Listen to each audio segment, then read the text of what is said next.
Joan Barreda was the first man out of the blocks today after claiming his 20th Dakar stage victory yesterday. That puts him 6th in the all-time list of bike stage winners. In spite of a strong start, the Spaniard came unstuck in the second part of the day's special, losing his way in the dunes. The Honda man coming in almost half an hour down on the stage winner and relinquishing his overall lead. Well, I had to come back to the previous waypoint to find my way. So that was 15 kilometers there and 15 back again. That was a lot of ground to cover, and I lost a lot of time. Barreda not the only man to struggle today. Adrian van Beveren also taking a spill. After storming to second place in the first two stages, the Frenchman dropped around 13 minutes, slipping to 7th overall.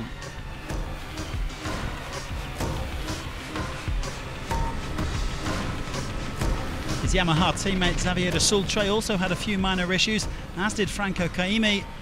Not the best day at the office for Yamaha, whose improved WR450F nevertheless looks capable of rivaling KTM and Honda in the battle for overall victory.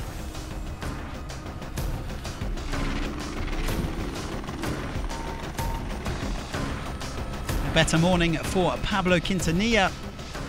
The two-time cross-country rallies world champion's been keeping himself out of trouble so far.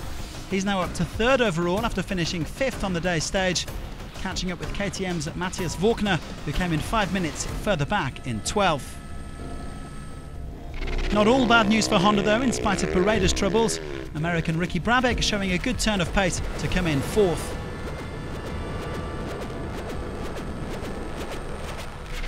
'16 champion Toby Price is steadily improving as well. He came 3rd for KTM. It's been a long road back for the Australian after breaking his leg in Bolivia last year, but in spite of nearly 9 months off the bike, he hasn't lost his competitive edge. The pace is definitely here, and we know we can still run at the front, but it's yeah, we just got to make sure we look after the bike and look after ourselves. Another day and another solid performance from Kevin Benavides, who's now the highest placed Honda. The Argentine looking on fine form after his victory at the Desafio Ruta 40 in August. He was 2nd on the stage and he goes 2nd overall.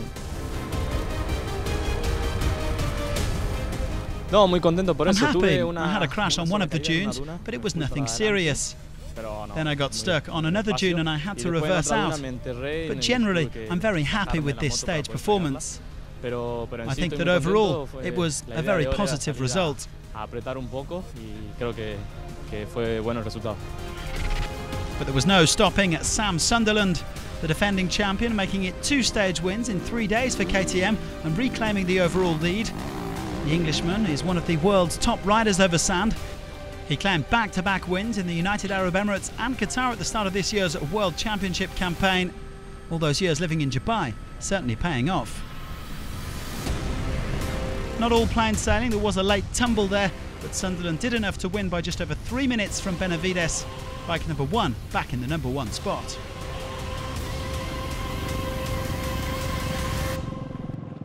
It has the Dakar, you know. It's like this, you have to try and be consistent every day, and yeah, I'm a bit angry at myself for missing that drop there, but 1 drop out of 1,000 is not so bad, you know. KTM and Honda dominating the 3rd stage then, even if it was a bad day for Barreda. Quintanilla 5th, while last year's 3rd place rider Gerard Fares was 6th. Sunderland leads by 4:38 from Benavides, with Quintanilla, Price and Brabec making up the top 5. Barreda though over 22 minutes off the pace.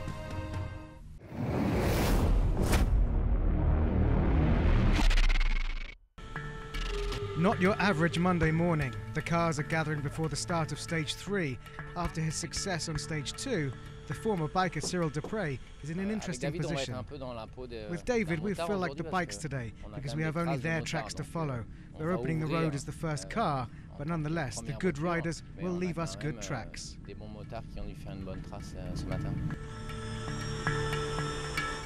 And so he heads into the stage. And what a daunting landscape lies ahead. Nearly 300 competitive kilometres, most of which is dunes, and almost entirely off-piste. Alicia Reina is an Argentine rally legend, but her 6th Dakar has ended early, with her Toyota Hilux burning to the ground in the heat of Stage 3. This is Nani Roma on a mission in his Mini. but he digs in the right wheels into the soft sand and rolls. This is less than a kilometre from the finish. Well, Roma's clearly winded. It's not a good sign.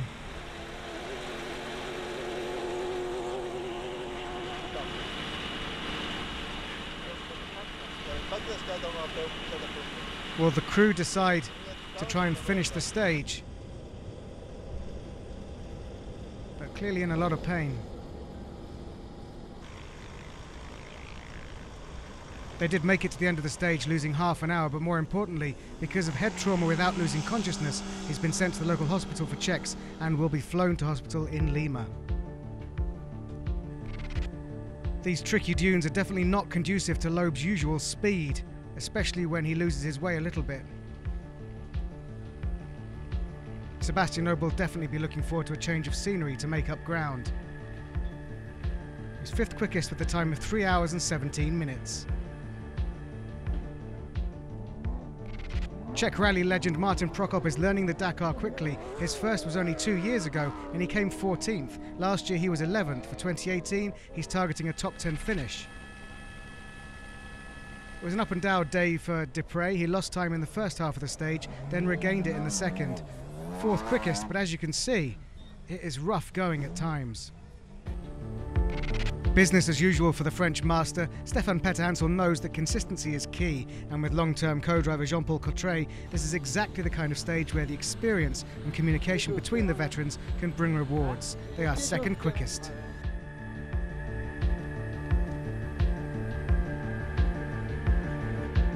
After punctures on stage 2 held him up and dropped him back to 6th overnight, Carlos Sainz is back on form. Here El Matador passes Orlando Terranova's stricken Mini, the Spaniard clearly on the right road. NASSER AL-ATTIYAH has mounted an impressive comeback today, consistently quicker than everyone else since the second checkpoint, despite a couple of punctures en route. By the end of the stage, he is over 4 minutes quicker than Stéphane PETERHANSEL. This is his second stage win out of 3 and puts him in P3 overall. Not a big push because also the road is really not easy, very dangerous place, you know. But okay, it was good performance, and I'm quite happy to win. Yep, quite happy. A massive stage win for AL-ATTIYAH, but the rest of the top 5 are all Peugeots. Nobody knows better than PETERHANSEL that it's good to play the long game, and after 3 stages, Mr. Dakar has eased into the lead without yet winning a stage. 11 side-by-side vehicles started Dakar 2018 in the class for the little utility buggies limited to 1000cc. Camilla Liparotti is struggling a little in her Yamaha. This is her 10th Dakar, but her usual ride is a quad. Leader in class is Brazilian driver Reinaldo Varela in his Can-Am.